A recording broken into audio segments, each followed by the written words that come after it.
E D റെയ്ഡിൽ സംസ്ഥാന സർക്കാരിന് ഒരു റോളുമില്ലെന്ന് മുഖ്യമന്ത്രി വി ഡി സതീശൻ.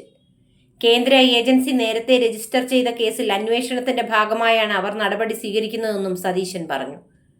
അവർ റെയ്ഡ് നടത്തുന്ന കാര്യവും റെയ്ഡ് കഴിഞ്ഞു പോകുന്ന കാര്യവും സർക്കാരിനെ അറിയിച്ചിട്ടില്ല. എന്നാൽ അവിടെ ഉചിതമായ നടപടി സ്വീകരിച്ച ആഭ്യന്തരമന്ത്രിയെ പ്രത്യേകം അഭിനന്ദിക്കുന്നു.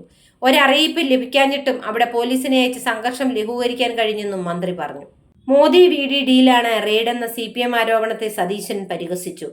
താൻ ആദ്യമായി മോദിയെ കണ്ടപ്പോൾ ഉടനെ പിണറായിയുടെ വീട്ടിൽ റെയ്ഡ് ചെയ്യണമെന്ന് പറഞ്ഞു. അത് കേട്ടപാടെ 12 ഇടങ്ങളിൽ റെയ്ഡ് നടത്താൻ മോദി നിർദ്ദേശിക്കുകയായിരുന്നെന്ന് സതീശൻ തമാശ രൂപേണ പറഞ്ഞു. മുൻ മന്ത്രിമാരായവർ ഉൾപ്പെടെയുള്ളവർ ഇക്കാര്യം പറഞ്ഞത് കേട്ടപ്പോൾ ചിരിക്കണോ കരയണോ എന്നറിയാത്ത അവസ്ഥയിലായി താനെന്നും, എന്നാൽ ഒരിക്കലും മുൻ മുഖ്യമന്ത്രി പിണറായി വിജയൻ അത്തരമൊരു അഭിപ്രായം പറയില്ലെന്നും സതീശൻ പറഞ്ഞു. അന്വേഷണത്തിനെത്തിയ സംഘത്തെ ക്രിമിനലുകൾ എന്ന് വിശേഷിപ്പിക്കാവുന്ന ഒരു കൂട്ടം ആളുകൾ തടഞ്ഞുവെക്കുന്നത് ശരിയാണോ എന്നും സതീശൻ ചോദിച്ചു. അത് അംഗീകരിക്കില്ല. വീണ വിജയനെതിരെ തങ്ങൾ ഉന്നയിച്ച ആരോപണമാണ് എക്സാലോജി കേസ്. 4 കൊല്ലം മുൻപുണ്ടായ കേസിൽ സർക്കാർ ഇറങ്ങുന്നതുവരെ കേന്ദ്ര ഏജൻസി ഒന്നും ചെയ്തിട്ടില്ല. അധികാരത്തിൽ നിന്ന് ഇറങ്ങിയതിന് പിന്നാലെയാണ് കേന്ദ്ര ഏജൻസി തുടർ നടപടികൾ സ്വീകരിച്ചത്. റെയ്ഡിന് പിന്നാലെ പുറത്തിറങ്ങിയ പ്രതിപക്ഷ നേതാവ് രാഹുൽ ഗാന്ധിയെയാണ് കുറ്റപ്പെടുത്തിയത്. മോദിയെയോ അമിത്ഷായെയോ കുറിച്ച് ഒന്നും പറഞ്ഞില്ല. രാഹുൽ ഗാന്ധിയാണോ റെയ്ഡിനെ ആളെ വിട്ടതെന്നും സതീശൻ ചോദിച്ചു. കേന്ദ്ര ഏജൻസികളെ കുറിച്ച് പാർട്ടിക്ക് വ്യക്തമായ അഭിപ്രായമുണ്ട്. കോടതി നിർദ്ദേശത്തിന്റെ അടിസ്ഥാനത്തിൽ കേന്ദ്ര ഏജൻസി അന്വേഷണം നടത്തുമ്പോൾ അത് വേണ്ടെന്ന് സർക്കാരിന് പറയാൻ കഴിയുമോ? രാഹുൽ ഗാന്ധിക്കെതിരായ കേസിനെ കോൺഗ്രസ് രാഷ്ട്രീയമായാണ് നേരിട്ടത്. ക്രമസമാധാന പ്രശ്നമുണ്ടായാൽ അതിൽ സർക്കാർ ഇടപെടും.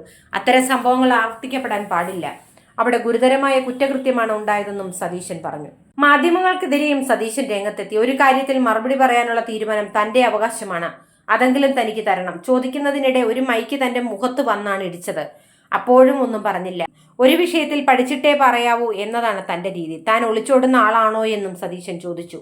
ചോദ്യം ചോദിക്കാനുള്ള മാധ്യമങ്ങളുടെ അവകാശം പോലെ മറുപടി പറയാനുള്ള അവകാശം തനിക്ക് തരണം. അതൊരപേക്ഷയാണ്.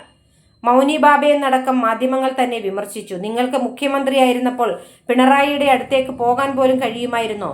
അതുമായി തന്നെ താരതമ്യം ചെയ്യരുത്. താൻ മറുപടി പറയേണ്ട സമയം തീരുമാനിക്കേണ്ട താനാണെന്നും മുഖ്യമന്ത്രി വ്യക്തമാക്കി.